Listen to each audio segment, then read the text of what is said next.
Vice ganda pinagsabihan ni Alvin, Vice at Showtime fam may mga bagong hirit.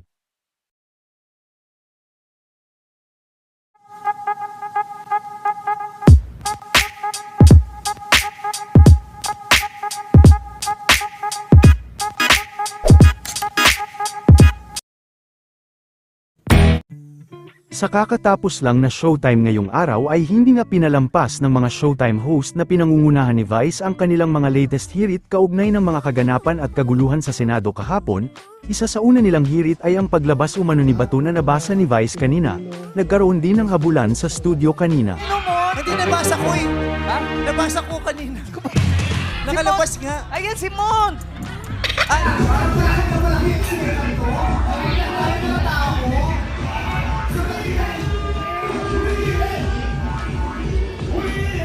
Nung may narinig kang pok-pok. Oh!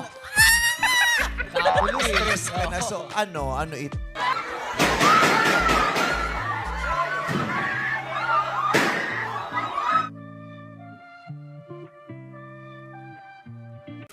Samantala hindi pa rin tinatantana ni Alvin Aragon si Vice at pinagsabihan din ito si Vice.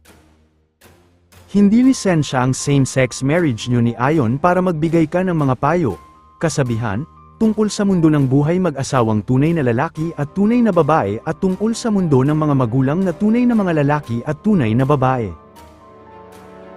Dagdag din ni Alvin na hindi magiging tunay na wife o tunay na nanay si Vice.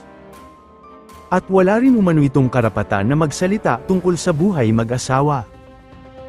Pag ang bakla or tomboy ang magpapayo sa iyo sa national TV or kahit saang platforms tungkol sa kung paano maging mabuting asawa o magulang, lipat mo.